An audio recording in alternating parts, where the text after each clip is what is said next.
السلام علیکم دوستو، میں ہوں ایم ایس اقبال اور آپ دیکھ رہے ہیں ٹسٹوریلز اور ہم پڑھنے والے ہیں سوشالوجی، اور سوشالوجی میں ہم دیکھیں گے میکس ویبر کو۔ لیکچر شروع کرنے سے پہلے اگر آپ نے ابھی تک ہمارا چینل سبسکرائب نہیں کیا تو برائے مہربانی اس کو سبسکرائب کیجئے تاکہ آپ کو نئی آنے والی ویڈیوز کی نوٹیفیکیشنز باقاعدگی سے ملتے رہیں۔ تو شروع کرتے ہیں میکس ویبر کے حالات زندگی۔ میکس ویبر جو تھا وہ 21 اپریل 1864 کو جرمنی کے ایک شہر افرٹ میں پیدا ہوا۔ اس کا باپ ایک بیوروکریٹ تھا اور اس وقت کی انتظامیہ میں ایک اہم پوزیشن کا حامل تھا۔ 18 سال کی عمر میں ویبر نے ہیڈلبرگ یونیورسٹی سے تعلیم حاصل کی اور برن یونیورسٹی میں پروفیسر بھی رہا۔ ویبر نے بہت سی کتابیں لکھی جس میں Protestant ethics, spirit of capitalism اور سوشالوجی آف ریلیجن شرح آفاق شمار ہوتی ہیں۔ ویبر کے بقول اس کے کام کرنے کی وجہ اس کے اپنے والد کی افسرانہ طبیعت یعنی کہ بیوروکریٹک پرسنالٹی اور ماں کا مذہب کی طرف رجحان تھا۔ 14 جون 1920 کو ویبر انتقال کر گیا۔ 20ویں صدی عیسوی کے پہلے چوتھائی حصے میں عمرانیات اور نفسیات ایک دوسرے پر اثر پڑنے لگا تھا، اور اس سے متاثر ہونے والے اس دور کے 3 ماہرین عمرانیات خاص طور پر قابل ذکر ہیں۔ امریکہ کے تھامس نے ثقافت کے مطالعے میں نفسیات کو اس طرح شامل کیا کہ انسان کے جذبات، رجحانات اور خواہشات کا مطالعہ نفسیات کے تعلق سے کیا۔ اٹلی کے فاضل پریٹو نے نفسیات کا مطالعہ انسان میں جبلت ہونے کی صورت میں کیا۔ تیسرا شخص جرمنی کا میکس ویبر تھا جس نے اپنی عمرانیات میں ذہنی حرکت کے ان عناصر پر زور دیا جو وجوہات و اسباب سے تعلق رکھتے ہیں۔ جرمن ماحول۔ اس دور میں جرمنی پر کارل مارکس کے نظریات پھیل رہے تھے جس نے اشتراکیت یعنی کہ سوشلزم کا تصور پیش کیا تھا، لیکن اس سے زیادہ فلاسفر کانٹ کا غلبہ تھا جس نے مادی دنیا اور روحانی دنیا کے مابین وجود کا فلسفہ پیش کیا تھا۔ میکس ویبر نے ان دونوں نظاموں یعنی کہ مادہ و روحانی کے اشتراک سے عمرانیات کے نظام کو قائم کیا۔ میکس ویبر کا تعلق فعلی مکتب فکر سے تھا۔ تو آئیے ہم میکس ویبر کے عمرانی نظریات دیکھتے ہیں، ان کی سوشولوجیکل تھیوریز دیکھتے ہیں میکس ویبر کی۔ تو میکس ویبر نے جو بھی اپنے پیچھے عمرانیات میں جو نظریات چھوڑے ہیں ان میں آج ہم پہلا نظریہ پڑھنے والے ہیں، سماجی عمل کا نظریہ، theory of social action. Max Weber کے قول کے مطابق روحانی علوم کو قدرتی علوم پر فوقیت حاصل ہے یعنی کہ برتری حاصل ہے۔ عمرانیات کو روحانی علم ہونے کی حیثیت سے یہ مقام حاصل ہے کیونکہ بنی نوع انسان معاشرتی عمل کی ساخت سے براہ راست آگاہ ہے، اور عمرانیات کو یہ مقام حاصل ہے کہ وہ اس کے بارے میں علم فراہم کرتی ہے۔ تو ڈیفینیشن آف ایکشن یعنی کہ عمل کی تعریف ہم دیکھتے ہیں۔ ویبر کے مطابق منطقی طور پر سماجی عمل کی ابتدا عمل سے ہوتی ہے، نیز اس نے عمل کی تعریف میں کہا ہے کہ انسان کا ایسا رجحان یا فعل چاہے ظاہری یا باطنی افعال میں شامل ہو، عمل کہلاتا ہے جس میں فاعل اس کے ساتھ موضوعی مفہوم یعنی کہ سبجیکٹیو میننگ منسلک کرتا ہے۔ یعنی عمل وہ فعل یا باطنی رجحان ہے جس میں فاعل اس کے ساتھ اپنے موضوع کے معنی کو وابستہ کرتا ہے جس کے لیے وہ عمل انجام دیا گیا ہے۔ انگلش میں وہ لکھتے ہیں social action is that action of an individual which is somehow influenced by the actions and behaviors of other persons and by which it is modified or its direction determined۔ عمرانیات بنیادی طور پر اس فعل کا مطالعہ کرتی ہے جو دوسروں کے کردار کی طرف رہنمائی کرتا ہے، یعنی وہ فعل جس سے متاثر ہو کر دوسرے لوگ اپنا کردار انجام دیں اس کا مطالعہ عمرانیات کہلاتا ہے، اور جس کا اثر دوسرے لوگوں پر نہ پڑے وہ معاشرتی عمل گنا ہی نہیں جاتا۔ اس طرح ویبر نے عمرانیات کی نئی تعریف بھی پیش کر دی کہ سماجی عمل کے مطالعے کا نام عمرانیات ہے۔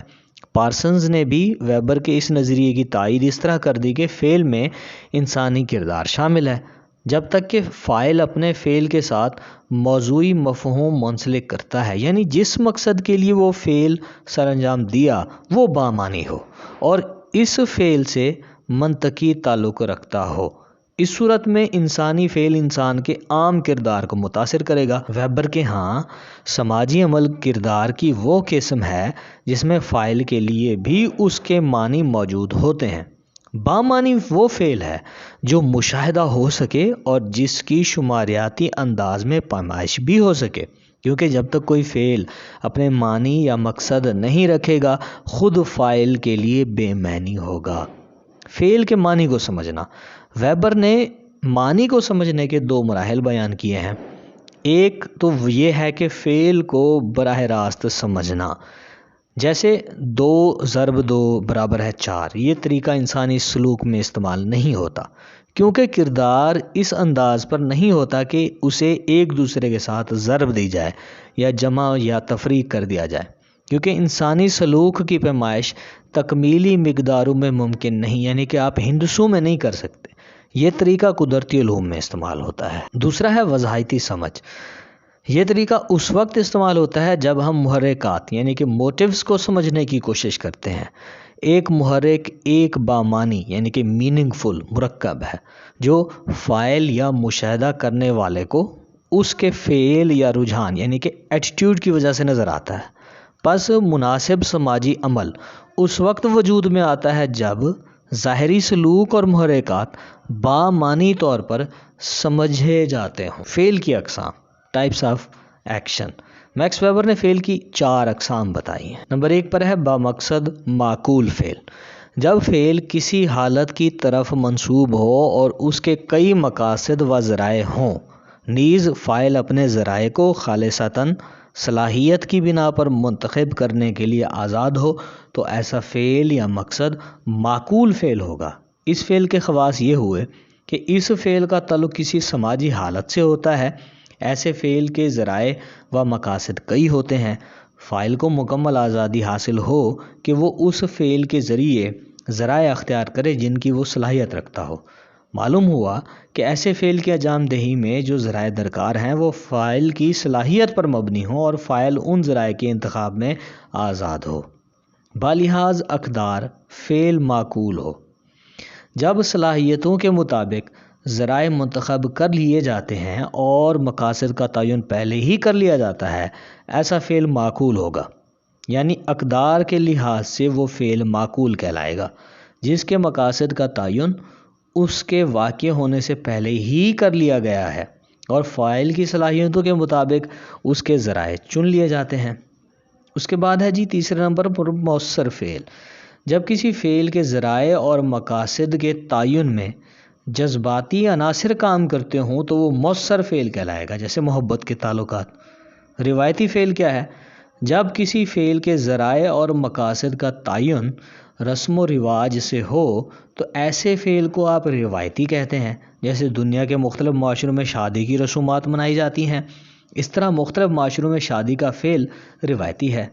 تو مندرجہ بالا اقسام میں ذرائع اور مقاصد کو ایک دوسرے کے ساتھ اس طرح وابستہ کیا گیا ہے۔ دیکھیں، ذرائع اور مقاصد ہیں، ذرائع کا تعلق سبب سے ہے، مقاصد کا تعلق روایتی فعل سے ہے، اور اسی سبب کا تعلق جو ہے جس کا ذرائع سے تعلق ہے اسی سبب کا روایتی فعل سے تعلق ہے۔ کوئی مقصد کسی فعل کا پورا نہیں ہوگا جب تک اس مقصد کے حصول کے لیے اس کا ذریعہ اختیار نہ کیا جائے گا، یعنی جب تک کسی واقعے کا سبب نہ ہوگا وہ واقعہ سرزد نہ ہوگا۔ یعنی کہ اگر جو آپ کوئی کام کر رہے ہیں، فعل سر انجام دے رہے ہیں، وہ کس وجہ سے کر رہے ہیں، اگر وہ وجہ ہی نہیں ہوگی تو وہ فعل نہیں کہلائے گا۔ نیز معقول فعل میں مندرجہ ذیل خواص اوپر بیان کیے گئے ہیں، جس میں ہے صلاحیت کی بنا پر ذرائع اختیار کرنا، ذرائع اور مقاصد کا پہلے ہی تعین کر لینا، جذبات کی موجودگی میں تعین کرنا، رسم و رواج کے اثر سے فعل کے ذرائع و مقاصد کا تعین کرنا۔ درجہ بالا 4 اقسام بیان کرنے کے بعد میکس ویبر نے معاشرتی تعلق کے تصور کی وضاحت کی تھی۔ تو دوستو، یہ تھا ہمارا آج کا لیکچر۔ اگر آپ کو ہماری یہ ویڈیو پسند آئی، اس کو لائک کیجئے، کمنٹ کیجئے، شیئر کیجئے اور ہمارے چینل کو سبسکرائب لازمی کیجئے تاکہ آپ کو نئی آنے والی ویڈیوز کی نوٹیفیکیشنز باقاعدگی سے ملتے رہیں۔ تو اس کے لیے آپ نے گھنٹی کا نشان لازمی دبانا ہے۔ Thank you very much.